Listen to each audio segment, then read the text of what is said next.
स्वतंत्र व्यापार के पक्ष में तर्क और विपक्ष में तर्क पूरे हो चुके थे।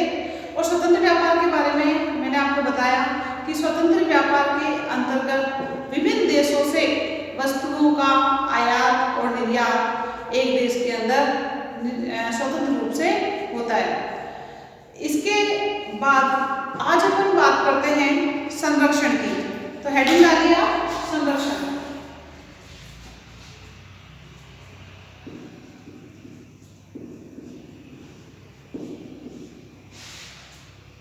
संरक्षण क्या होता है?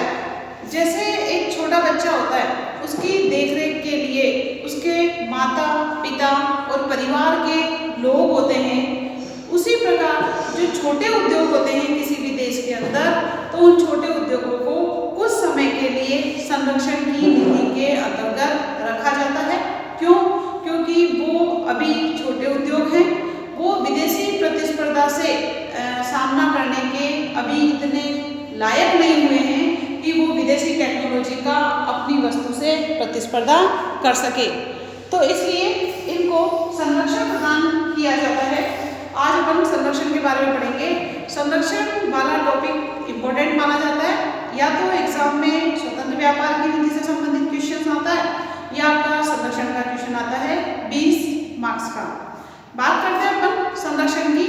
संरक्षण एक ऐसी नीति है जिसके अंतर्गत सामान्य रूप से आयात कर लगाकर, यानी कि प्रशुल्क लगाकर विदेशी वस्तुओं को अपने देश की वस्तुओं की तुलना में महंगा कर दिया जाता है, ताकि हमारे देश के उद्योगों को प्रोत्साहन मिल सके और हमारे देश की वस्तु जो है विदेशी वस्तु की अपेक्षा सस्ती रह सके। तो संरक्षण की एक ऐसी नीति कहलाती है जिसमें विदेशी वस्तुएं जो हमारे देश के अंदर आ रही है उस पर अलग अलग प्रकार के टैक्सेस लगाए जाते हैं, प्रशुल्क लगाए जाते हैं, कोटा फिक्स किया जाता है। ये सारी ऐसी चीजें आती हैं जिससे हमारे देश की वस्तु को आगे बढ़ाने के लिए, उनको प्रोत्साहन देने के लिए, हमारे उद्योगों की वस्तुओं को ज़्यादा मात्रा में बेचने के लिए विदेशी वस्तुओं को महंगा कर दिया जाता है। साधारण रूप से या सामान्य रूप से अपन बात करते हैं तो संरक्षण का अर्थ जो होता है आयातों पर प्रशुल्क लगाने से होता है कि हम विदेशी वस्तु को किस प्रकार से हमारे देश की वस्तु की अपेक्षा महंगी कर सकें। और जब विदेशी वस्तु महंगी होगी और हमारे देश की वस्तु सस्ती होगी तो हमारे देश की वस्तु हमारे देश में तो बिकेगी बिकेगी, साथ में विदेशों में भी हमारी वस्तु का निर्यात होगा। इस प्रकार किसी भी उद्योग को, जो कि शिशु उद्योग होता है, जो छोटा उद्योग होता है, जो नवजात उद्योग होता है, उसको संरक्षण प्रदान किया जाता है कुछ समय के लिए। जब वो धीरे धीरे डेवलप होने लग जाता है, अच्छी टेक्नोलॉजी को अपनाने लग जाता है, उसकी लागत कम आने लग जाती है, कीमत भी विदेशी वस्तुओं की जैसी के बराबर होने लग जाती है, उसके बाद उससे संरक्षण हटा दिया जाता है ताकि वो अब विदेशी वस्तुओं के सामने प्रतिस्पर्धा कर सके। तो संरक्षण का जो उद्देश्य माना जाता है वो संरक्षण का उद्देश्य देश में घरेलू उद्योगों की स्थापना करके उन्हें विकसित होने के पर्याप्त अवसर उपलब्ध करवाना है कि हमारे देश में भी बहुत सारी वस्तुओं के उद्योग स्थापित हो सके और स्थापना करने के बाद उनको पर्याप्त मात्रा में आगे बढ़ने के लिए उन्हें इस प्रकार की सुविधाएं प्रदान की जाती है। तो आप इसमें संरक्षण के कौन सी अर्थशास्त्रियों के द्वारा किस किस प्रकार की परिभाषाएं दी गई है उसके बारे में भी अध्ययन करेंगे। आधुनिक रूप से संरक्षण की अगर अपन बात करते हैं तो संरक्षण का सबसे पहले जो विवेचन किया गया था वो विवेचन अमेरिकी अर्थशास्त्री अलेक्जेंडर हैमिल्टन जो कि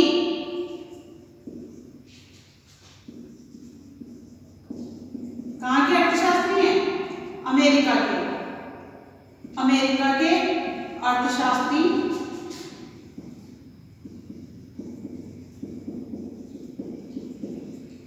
अलेक्जेंडर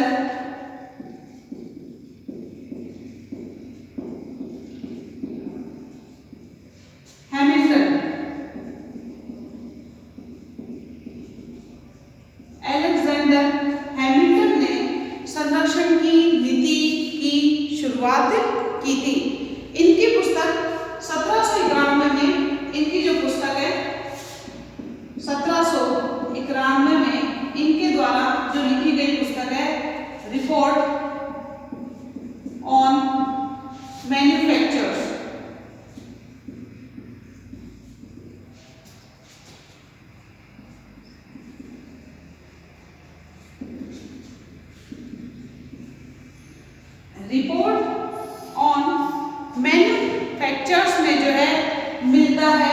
संरक्षण से संबंधित विचारों का उल्लेख अमेरिका के अर्थशास्त्री अलेक्जेंडर हैमिल्टन ने 1791 में पुस्तक लिखी थी, रिपोर्ट ऑन मैन्युफैक्चर्स। इसमें संरक्षण से संबंधित इनके सारे विचार मिलते हैं, जिसमें उन्होंने संघर्ष अमेरिकी उद्योग यानी अमेरिका भी एक समय ऐसा था जब अमेरिका के उद्योगों को भी संघर्ष करना पड़ रहा था, तो अमेरिका के उद्योगों को संघर्ष से बचाने के लिए उनको संरक्षण प्रदान करने के लिए प्रोत्साहन देने का कार्य इनकी पुस्तक में मिलता है। जर्मनी में जो फेडरिक लिस्ट है वो हैमिल्टन के विचारों से इतने प्रभावित हुए, उन पर इतना प्रभाव पड़ा कि उन्होंने भी संरक्षण की नीति को अपनाया। जर्मनी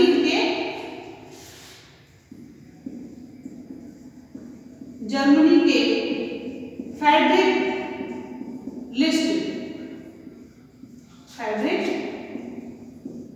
लिस्ट पर भी जो है हैमिल्टन के विचारों का इतना प्रभाव पड़ा कि उन्होंने भी जो है संरक्षणवादी नीति को समर्थन दिया। संरक्षण की नीति का इन्होंने भी जो है समर्थन किया था।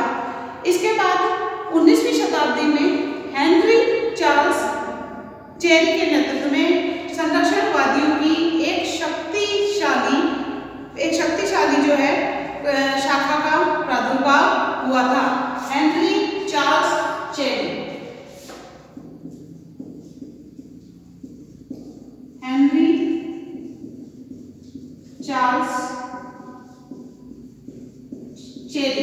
ये अर्थशास्त्री भी जो है संरक्षण की नीति से इतने प्रभावित हुए, उनको इनके विचार इतने अच्छे लगे कि एक संरक्षणवादियों की एक शक्तिशाली शाखा का प्रादुर्भाव होने लगा और इन तीनों ही अर्थशास्त्रियों ने जो है संरक्षण की व्यापारिक नीति का समर्थन किया था, जिसमें आपका पहला नाम अमेरिकी अर्थशास्त्री अलेक्जेंडर हैमिल्टन का आएगा। इनसे प्रभावित होकर जर्मनी के फेडरिक लिस्ट पर भी इनका प्रभाव पड़ा और हेनरी चार्ल्स चेरी जो कि अर्थशास्त्री हैं, इन अर्थशास्त्री पर भी संरक्षणवादी नीति की शक्तिशाली शाखा के रूप में प्रादुर्भाव हुआ। कहने का मतलब है संरक्षण की नीति में इन तीनों अर्थशास्त्रियों का एक महत्वपूर्ण योगदान माना जाता है। इसका स्क्रीनशॉट ले लो या इसको नोट डाउन कर लो। इसके बाद अपन अलग अलग अर्थशास्त्रियों के द्वारा दी गई परिभाषाओं के बारे में विस्तृत रूप से अध्ययन करेंगे।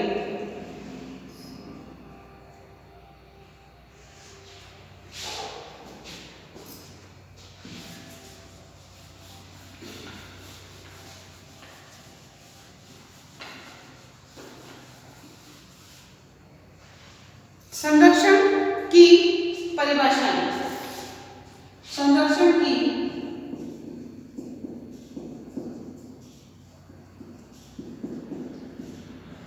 परिभाषाएं अलग अलग अर्थशास्त्रियों के द्वारा, क्योंकि सभी अर्थशास्त्रियों के विचार एक जैसे नहीं हो सकते हैं। परिणाम तो एक ही आता है, रिजल्ट तो एक ही आता है, लेकिन उन सबके कहने का तरीका अलग अलग होता है। सबसे पहले जो परिभाषा अपन लिखेंगे वो है आपकी पेंगुइन शब्दकोश के अनुसार। देखिए इसमें पेंगुइन शब्द कोश के अनुसार कि पेंगुइन ने या पेंगुइन शब्दकोश ने संरक्षण की परिभाषा के बारे में क्या बताया है, और जब आप कभी भी परिभाषाएं दें तो उसको इनवाइटेड कोमा के अंतर्गत देना है। ये क्या कहते हैं, आयात के प्रवाह को रोकने के लिए प्रशुल्क लगाने तथा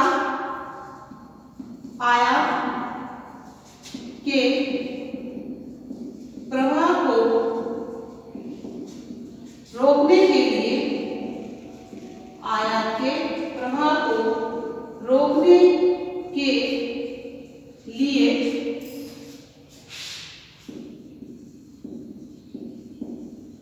प्रशुल्क लगाने तथा सबसे पहले आयात क्या होता है? जब विदेशों से वस्तुएं हमारे देश के अंदर आ रही है और वही वस्तुएं हमारे देश के अंदर भी बन रही है, तो जिस देश में जिस वस्तु की कीमत कम होगी, जिस देश की वस्तु की कीमत कम होगी और जिसकी क्वालिटी अच्छी होगी, वो वस्तु ही बिकती है। तो उस आयात के प्रभाव को रोकने के लिए प्रशुल्क लगाने तथा कोटा निर्धारित करने की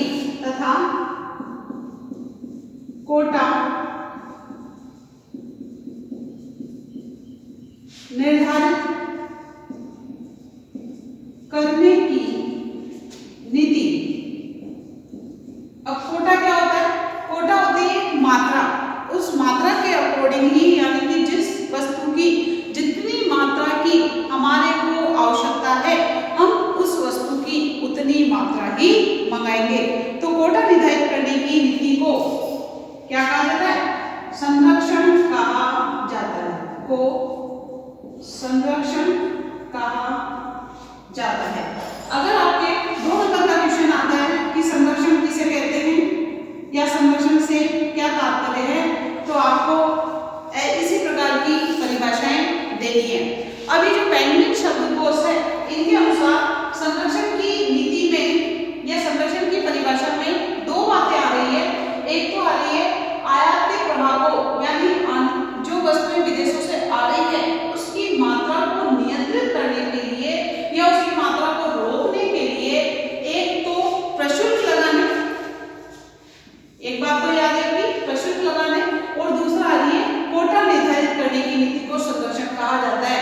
कहने का मतलब संरक्षण में 2 ही चीजें मेन होती है कि एक तो टैक्स लगा दिया जाए, सीमा पार टैक्स लगा दिया जाए, और भी बहुत सारे एक्सेस जो है टैक्सेस लगाकर वस्तु की कीमत को बढ़ाने की कोशिश की जाती है, और दूसरा आता है आपका कोटा निर्धारित करना।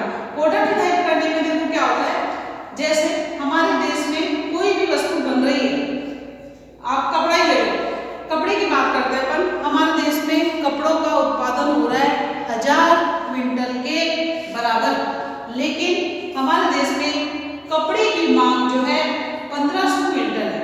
कितनी है? 1500 क्विंटल। तो अब हमारे देश के द्वारा कोटा प्रणाली को अपनाकर सिर्फ 500 क्विंटल कपड़े का ही हमें आयात करना चाहिए, और 1000 क्विंटल जो हमारे देश के द्वारा बन रहा है उसको बेचा जाना चाहिए। इस प्रकार क्या होता है, विदेशों से अगर हम वस्तुओं का आयात करते हैं तो कीमतों को बढ़ने से रोका जा सकता है। कीमतों को बढ़ने से देखो कैसे रोकेंगे, क्योंकि उत्पादन तो 1000 क्विंटल का हुआ है और मांग है आपकी 1500 क्विंटल, तो क्या होगा? कीमतें बढ़ेगी।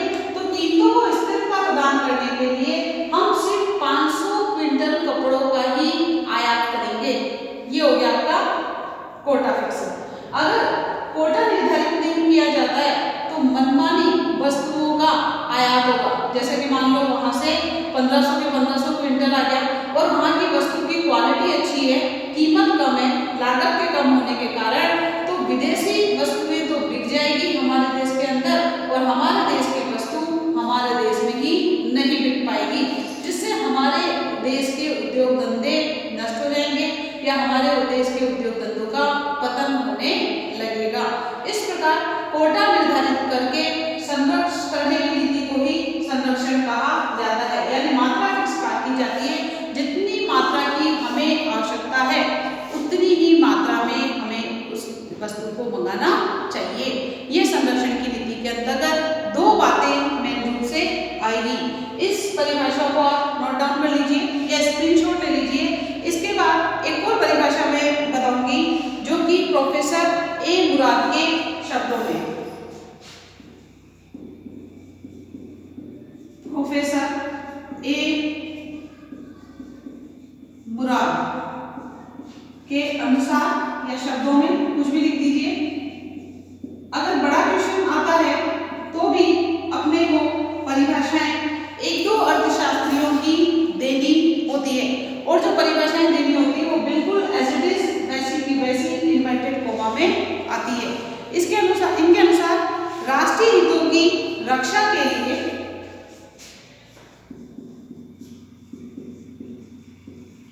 राष्ट्रीय हितों की रक्षा के लिए राष्ट्रीय अपने देश के सभी देशों का ये उद्देश्य होता है कि हमारे देश का ज्यादा से ज्यादा हित हो सके, ज्यादा से ज्यादा लाभ हो सके। तो राष्ट्रीय हितों की रक्षा के लिए अंतर्राष्ट्रीय व्यापार पर प्रतिबंध लगाने की नीति को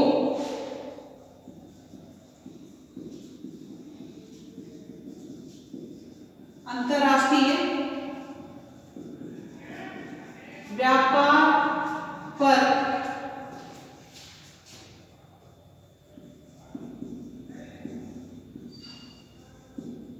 प्रतिबंध लगाने की नीति को संरक्षण की नीति कहा जाता है। संरक्षण कहा जाता है, इनवर्टेड कोमा क्लोज्ड। ये आपको प्रोफेसर ए मुराद के शब्दों में परिभाषा देती है कि राष्ट्रीय हितों की रक्षा के लिए कि हमारे देश के हित किसमें हैं, उसकी रक्षा के लिए अंतर्राष्ट्रीय व्यापार पर जो प्रतिबंध लगाए जाते हैं, और प्रतिबंध आपको मैंने बताई दिए हैं। दो प्रतिबंध होते हैं, एक तो प्रशुल्क लगाकर और एक होता है कोटा निर्धारित करके। तो इन दोनों का आपका प्रतिबंध के अंतर्गत आ गया, दोनों चीजें इसके अंतर्गत आ जाती है। इस प्रतिबंध लगाने की नीति को ही क्या कहा जाएगा? संरक्षण कहा जाएगा। ये आपकी संरक्षण की परिभाषाएं थी। लिख लीजिए इसको।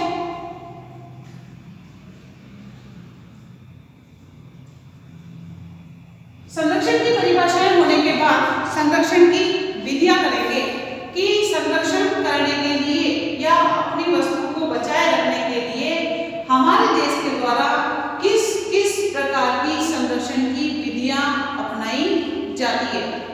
इसका आप स्क्रीनशॉट ले लीजिए।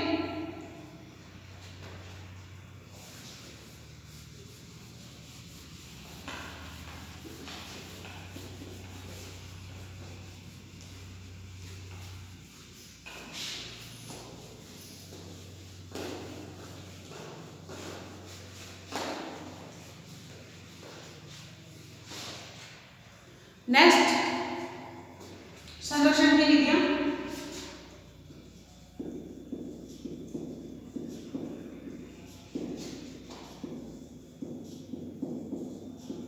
जब आपके बड़ा क्वेश्चन आता है संरक्षण से संबंधित, तो संरक्षण के बारे में बताना है, इसकी परिभाषा बतानी है, फिर उसकी विधियां बताएंगे, उसके बाद पक्ष और विपक्ष में तर्क बताए जाएंगे, तब आपका बड़ा क्वेश्चन पूरा होगा। तो संरक्षण की विधियां, इसकी अपन इंडेक्स बना लेते हैं। इंडेक्स बनाने से क्वेश्चंस पूरा कवर हो जाता है और एक्सप्लेन करने में भी दिक्कत नहीं आती है। संरक्षण की विधियां,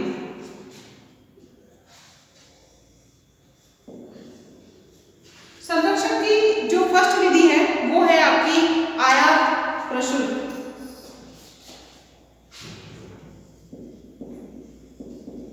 आयात प्रशुल्क विधि। नेक्स्ट, सेकंड है आयात कोटा विधि, जो कि मैंने आपको पहले ही बताया था। ये आपको मैंने परिभाषा में बता दिया था कि प्रशुल्क लगाकर और कोटा निर्धारित करके संरक्षण की नीति को अपनाया जाता है। नेक्स्ट है वैधानिक निषेध। वैधानिक का मतलब होता है सरकार के द्वारा कानूनी रोक लगाकर जो निषेध किया जाता है, आयात को कम किया जाता है, वो आपका वैधानिक निषेध कहलाता है। ये सारी विधियों को अपन एक्सप्लेन करेंगे। नेक्स्ट है लाइसेंस प्रणाली।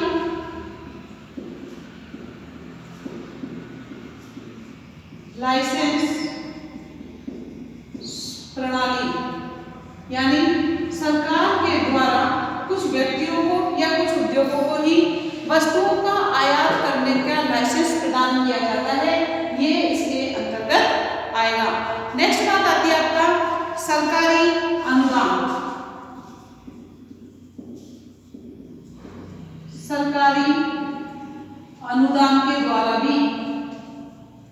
देश के उद्योगों को प्रोत्साहन देने के लिए हमारे देश की सरकार के द्वारा सरकारी अनुदान दिया जाता है, ताकि हमारे देश की वस्तुओं की लागत कम आए, और लागत कम आएगी तो कीमत भी कम आती है, और जब किसी वस्तु की कीमत कम होगी तो वो वस्तु ज्यादा मात्रा में बिक पाती है। तो सरकारी अनुदान के द्वारा संरक्षण प्रदान किया जाता है। नेक्स्ट आता है भेद मूलक परिवहन दरें।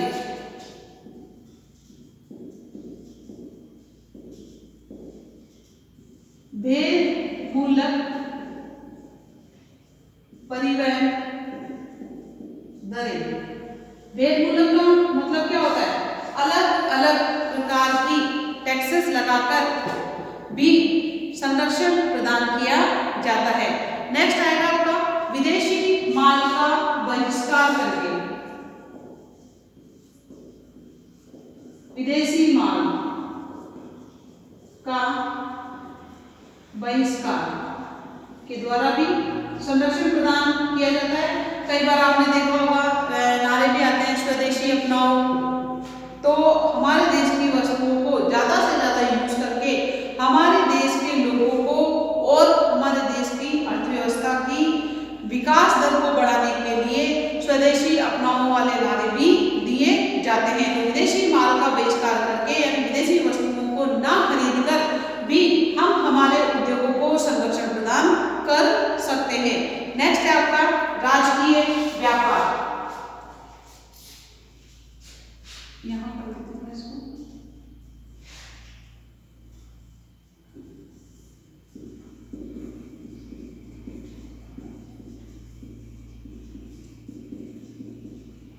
राजकीय व्यापार भी संरक्षण की विधियों के अंतर्गत आता है, जिसका अपन विस्तृत रूप से विवेचन करेंगे। एक होता है अवमूल्यन के द्वारा। अवमूल्यन हमारे देश की मुद्रा का विदेशी मुद्रा की तुलना में कम करना अवमूल्यन कहलाता है।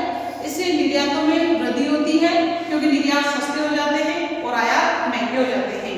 निर्यात ज्यादा होंगे, आयात कम होंगे, तो अपने आप ही हमारे उद्योगों का विकास भी होता है। नेक्स्ट है आपका विनिमय नियंत्रण।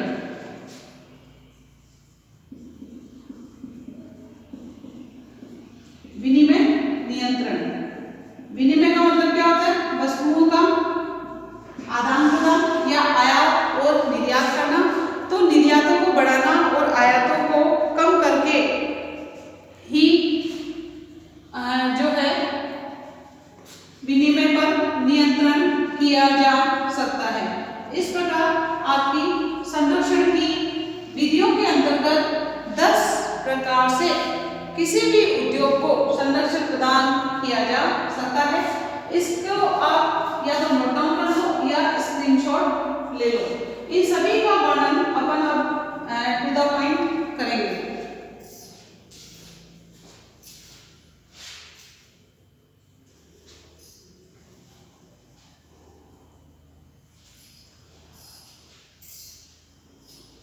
संरक्षण की विधियां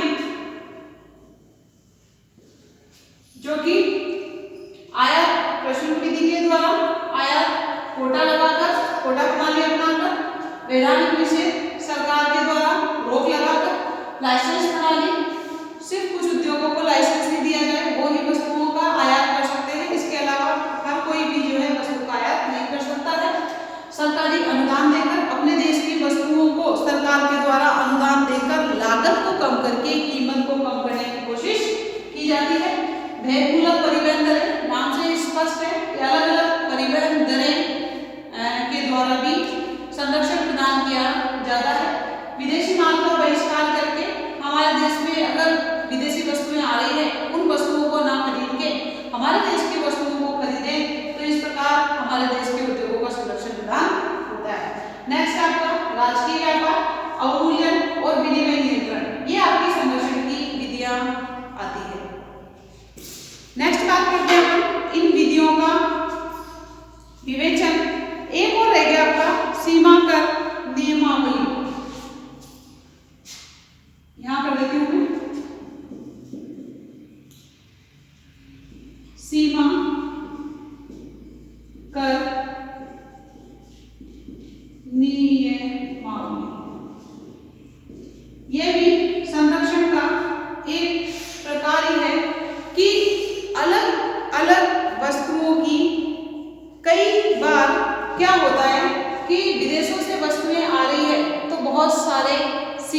वहीं पर ही जब वस्तु हमारे देश के अंदर प्रवेश करती है वहीं पर ही बहुत सारे नियम, कड़े जटिल नियम लगा दिए जाते हैं, जिससे आयातकों को कठिनाई बढ़ती है और आयात सीमित हो जाते हैं। क्योंकि जब कोई समस्या बार बार आ रही है तो कोई भी विदेशी वस्तु जब हमारे देश के अंदर आती है उसके बहुत सारे नियम, बहुत सारे कानून, बहुत सारी चीजें बना दी जाती है, तो हमको आयात करने वाला परेशान हो जाता है। वो सोचता है कि इतने नियमों में कौन पड़े, इससे तो अच्छा मैं दूसरे देश में ही अपनी वस्तु को भेजूं। तो सीमा कर नियमावली के द्वारा भी जो है संरक्षण प्रदान किया जाता है। नेक्स्ट बात करते हैं अपन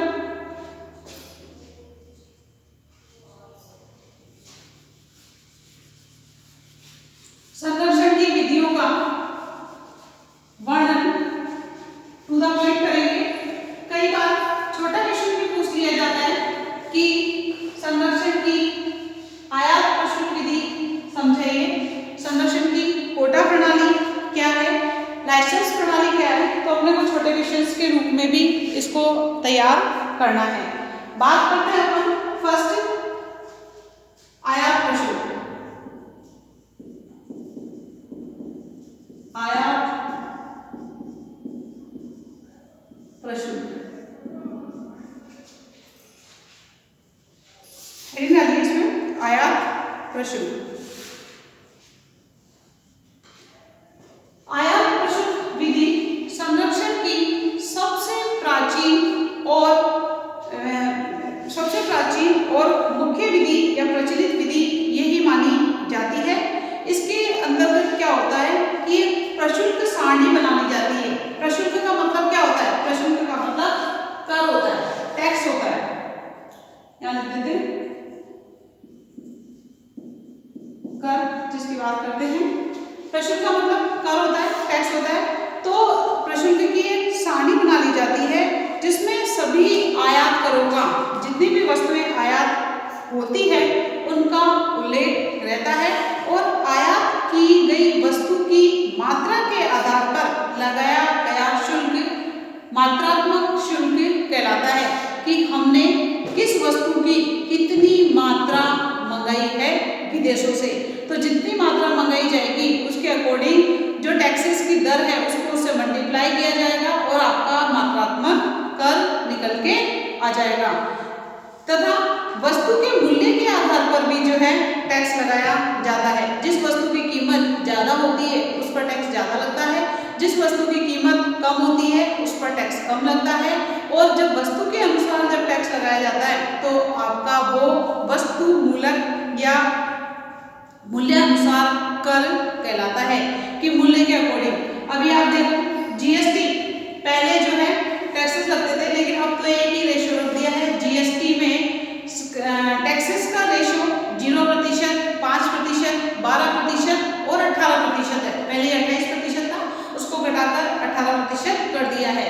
अब 0% जो होगी वो आपकी अनिवार्य वस्तुएं होगी जिस पर कोई भी टैक्स नहीं लगाया जाएगा। अब अनिवार्य वस्तुएं सभी, चाहे गरीब व्यक्ति हो, चाहे अमीर व्यक्ति हो, चाहे मिडिल क्लास व्यक्ति हो, सभी व्यक्ति जो इस अनिवार्य वस्तु को खरीदेंगे उस पर कोई भी टैक्सेस नहीं होता है।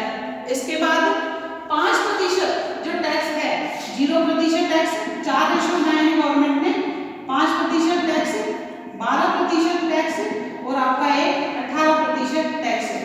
इस 0% टैक्स में आपकी अनिवार्य वस्तुएं आ गई जिस पर किसी प्रकार का कोई टैक्स नहीं होता है। अनिवार्य वस्तुओं को कई जो है टैक्सेस फ्री किया जाता है गवर्नमेंट के द्वारा। क्यों? क्योंकि यह सभी की आवश्यक वस्तुएं होती है। 5% जो थोड़ी सी कुछ रेशेस के अंदर आती है, जिसमें आपका कपड़ा वगैरह हो गया है और भी बहुत सारी चीजें हो गई हैं जो कि अनिवार्य वस्तुओं से थोड़ा सा ऊपर से संबंधित वस्तुएं आएगी, उस पर आपकी 5% वस्तुएं होगी। इसके बाद आरामदायक वस्तुएं जो होती है, जो आरामदायक वस्तुएं जो होगी उस पर आपके 12% टैक्सेस लगाया जाता है।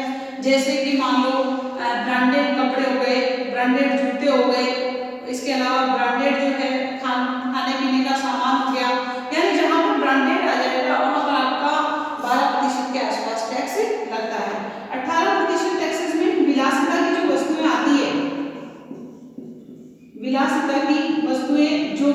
किसके द्वारा खरीदी जाती है? जो कि सिर्फ अमीर व्यक्ति के द्वारा खरीदी जाती है, वो आपकी 18% के वेस्टेज में आती है।